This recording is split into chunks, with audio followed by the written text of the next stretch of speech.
ఛత్తీస్గఢ్ మళ్లీ తుపాకుల మోతతో దద్దరిల్లింది. సుక్మా జిల్లాలో మావోయిస్టులు భద్రతా సిబ్బంది మధ్య ఎదురుకాల్పులు జరిగాయి. మావోయిస్టులకు భారీగా ఎదురు దెబ్బ తగిలింది. సుమారు 10 మంది మావోయిస్టులు ప్రాణాలు కోల్పోయినట్టు తెలుస్తోంది. మరణించిన వారిలో మావోయిస్టుల అగ్రనేతలు కూడా ఉన్నారని ప్రచారం సాగుతోంది. Let's watch on this story.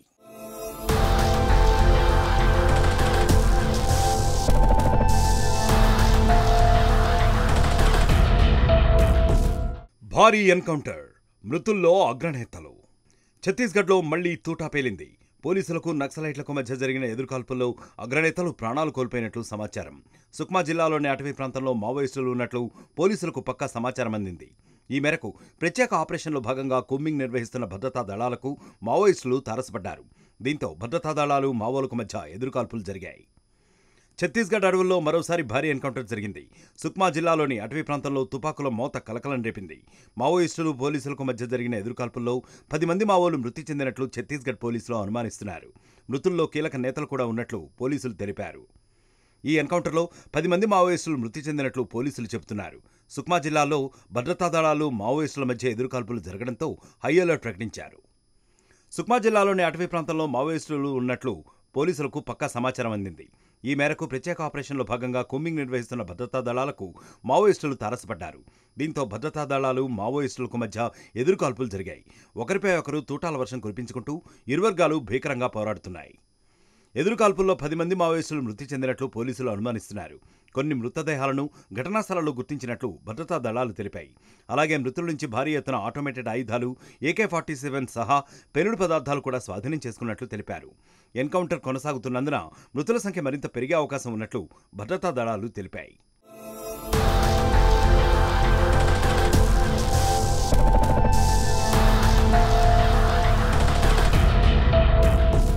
Chhattisgarh అడవులు ఇక తమకు ఎంతమాత్రం సురక్షితం కాదని మావోయిస్టులు భావిస్తున్నారా? 20 ఏళ్లుగా దండకారణ్యం కేంద్రంగా కార్యకలాపాలు సాగిస్తున్న మావోయిస్టులు అక్కడే ఉంటే కేడర్ను మరింతగా నష్టపోతామనే అంచనాకొచ్చేశారా? ప్రస్తుతం వారు తెలంగాణ వైపు చూస్తున్నారా?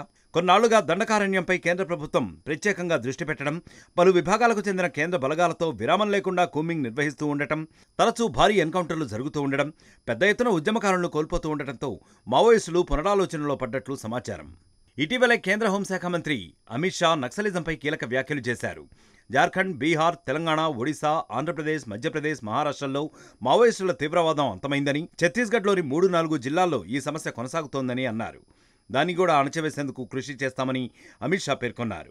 అప్పటి CPI ML people's war Naxals group తన ఉద్యమాన్ని మరింత బలోపేతం చేయాలనే లక్ష్యంతో దేశంలో బలమైన నక్సల్స్ ఉద్యమాన్ని నడుపుతున్న మరో 2 విప్లవ సంఘాలైన Maoist communist centre of India CPI, Naxalbari గ్రూపులతో విలీనమై సెప్టెంబర్ 21, 2004లో సిపిఐగా ఏర్పడింది. ఉమ్మడి ఏపీలో బలమైన శక్తిగా ఉన్న పీపుల్స్ వార్ మావోయిస్టు పార్టీగా మారడంతో అప్పటి వైఎస్ ప్రభుత్వం నక్సలైట్లపై ఉక్కుపాదం మోపింది.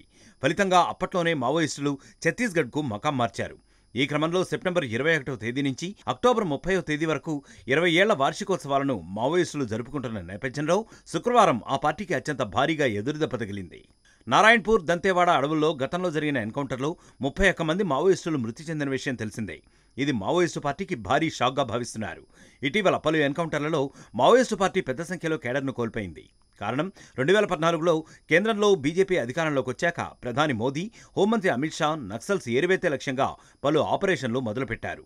వీటిలో ప్రధానంగా ఆపరేషన్ ప్రహార్, ఆపరేషన్ కగార్లతో కేంద్ర బలగాలు దండకారణ్యంలో మావోయిస్టులపై విరుచుకుపడుతున్నాయి. 2024 జనవరి నుంచి జూలై వరకే పోలీసు దాడుల్లో 171 మంది మావోయిస్టులు ప్రాణాలు కోల్పోయారు.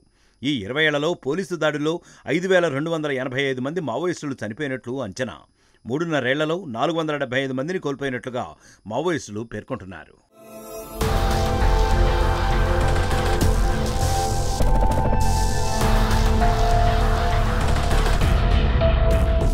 దండకారణ్యం మరోమారు కాల్పుల మోతతో దద్దరిల్లుతుంది. ఛత్తీస్గఢ్ రాష్ట్రం సుక్మా జిల్లా కుంట పోలీస్ స్టేషన్ పరిధిలోని బెజ్జం అటవీ ప్రాంతంలో భద్రతా బలగాలకు మావోయిస్టులకు మధ్య ఎదురు కాల్పులు జరిగాయి. ఈ రోజు ఉదయం నుంచి ఒరిస్సా రాష్ట్రం నుంచి శబరి నదిని దాటుకుని ఛత్తీస్గఢ్ లోకి మావోయిస్టులు భారీ మొత్తంలో సమీకరణలు జరుపుతున్నారు, సమావేశాలు జరుపుతున్నారన్నటువంటి సమాచారంతో అటు అక్కడ ఉన్నటువంటి ఛత్తీస్గఢ్ రాష్ట్ర పోలీస్ యంత్రాంగం అంతా కూడా అప్రమత్తమైంది. ఈ నేపథ్యంలోనే సుక్మా దక్షిణ సరిహద్దు అభయారణ్యంలో మొత్తంలో పూర్తి స్థాయిలో డిఆర్జీ అదేవిధంగా సిఆర్పిఎఫ్ బెటాలియన్లతో కలిసి కోంబింగ్ సర్చింగ్ ఆపరేషన్స్ నిర్వహిస్తుంది. ఈ నేపథ్యంలో నక్సలైట్ల సమాచారం అందుకున్నటువంటి భద్రతా బలగాలు ముందస్తుగా డిఆర్జీ బలగాలకి సమాచారం అందినట్లు మనకు సమాచారం అందుతుంది. మొత్తం 4 గ్రామాల పరిధిలో ఉన్నటువంటి అభయారణ్యంలో ఎన్కౌంటర్ చోటు చేసుకున్నట్టు తెలుస్తుంది. అటు భద్రతా బలగాల సమాచారం అందుకున్నటువంటి మావోయిస్టులు కూడా అప్రమత్తమైనటువంటి నేపథ్యంలో ఇరు వర్గాల మధ్య కాల్పులు చోటు చేసుకున్న సమాచారం అవుతుంది. ఈ రోజు ఉదయం నుంచి జరుగుతున్నటువంటి కాల్పుల్లో మొత్తం 10 మంది మావోయిస్టులను భద్రతా బలగాలు అయితే మట్టుబెట్టాయన్న సమాచారం అయితే మనకు అందుతుంది. ఇప్పటి వరకు మావోయిస్టుల మృతదేహాలు 10 మంది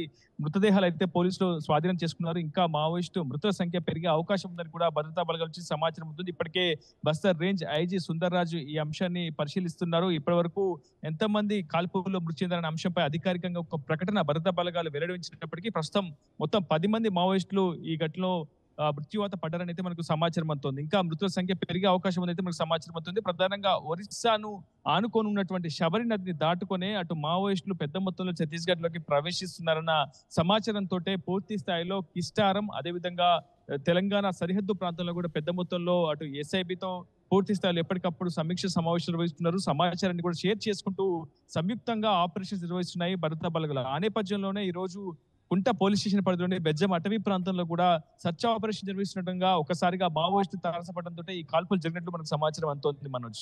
రైట్ ఉదయ్, ఈ ఎన్కౌంటర్ల పైన గతంలో భారీ ఎన్కౌంటర్ చోటు చేసుకుని సుమారుగా 50 మందికి పైగా అక్కడ హతమయ్యారు. మరోసారి ఎన్కౌంటర్ జరగడం, అది కూడా ఒక నెలన్నర రోజుల వ్యవధిలోనే జరగడం అంటే వరుసగా ఛత్తీస్గఢ్లో మొత్తం మావోలను లేకుండా అంతం చేసేటువంటి ప్రయత్నంలో పోలీసులు ఉన్నారా? వారి మూవ్మెంట్స్ ఎప్పటికప్పుడు గమనిస్తున్నారా? వారి కోసమే రెక్కీ కానీ ఒక స్పెషల్ ఆపరేషన్ చేపడుతున్నారా? ఎస్ మనోజ్, నిజానికి 2026 మార్చి కల్లా ఆపరేషన్ ప్రహర్ పేరిట పూర్తి స్థాయిలో మావోయిస్టులను తుదముట్టిస్తామని కేంద్ర హోంశాఖ మొదటి నుంచి చెప్తూ వస్తుంది. స్వయంగా హోంమంత్రి అమిత్ షానే ఈ అంశాన్ని అటు క్షేత్రస్థాయిలో డీజీపీలందరికీ కూడా స్పష్టమైనటువంటి ఆదేశాలు ఇస్తూ ఆపరేషన్ ప్రహార్ ను పతాక స్థాయికి చేర్చాలని కూడా మౌఖిక ఆదేశాలు ఇప్పటికే జారీ చేశారు. ఈ నేపథ్యంలోనే పూర్తిగా దండకారణ్య వ్యాప్తంగా ఉన్నటువంటి 5 రాష్ట్రాల్లో హై అలర్ట్ జారీ అవుతుంది. ఎక్కడికక్కడ మావోయిస్టులను అష్ట దిగ్బంధనం చేస్తూ భద్రతా బలగాలు ముందుకు వెళ్తున్నాయి. ప్రత్యేకమైనటువంటి బేస్ క్యాంపులు కూడా ఎక్కడికక్కడ ఏర్పాటు చేస్తూ ఆ అభయారణ్యంలోకి చొచ్చుకెళ్లే ప్రయత్నం చేస్తుంది. ఇటీవల కాంకీర్ ఎన్కౌంటర్ కావచ్చు, ఆ తర్వాత జరిగినటువంటి ఛత్తీస్గఢ్ లోని నారాయణపూర్, దంతెవాడ జిల్లాల సరిహద్దు ఎన్కౌంటర్ కావచ్చు, దాదాపు 30కి పైగా మంది మావోయిస్టులు మృత్యువాత పడ్డ ఘటనలు ఇప్పటికే 3 నమోదయ్యాయి. సో ఇది చాలా అతిపెద్ద ఆపరేషన్లను పూర్తి స్థాయిలో భద్రతా బలగాలు విజయవంతం చేస్తూ వస్తున్నాయి. సో ఇప్పుడు జరిగినటువంటి ఎన్కౌంటర్ లో కూడా ఎక్కడా కూడా జవాన్లకు ఎటువంటి గాయాలు కాకుండా మొత్తం 10 మంది మావోయిస్టులను భద్రతా బలగాలు తుదబెట్టడం అనేది ఒక సక్సెస్ఫుల్ ఆపరేషన్ గా కూడా భద్రతా బలగాలు భావిస్తుంటాయి. అందులోనూ మృతి చెందినటువంటి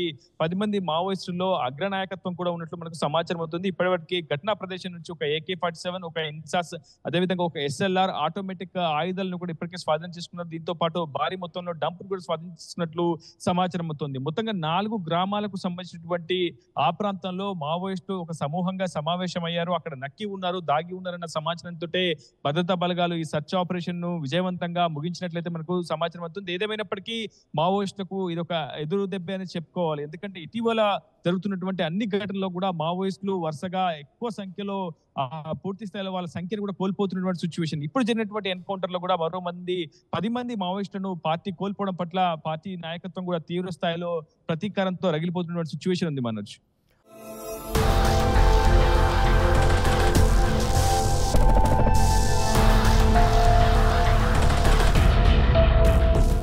అసలైన తొలి వెలుగు.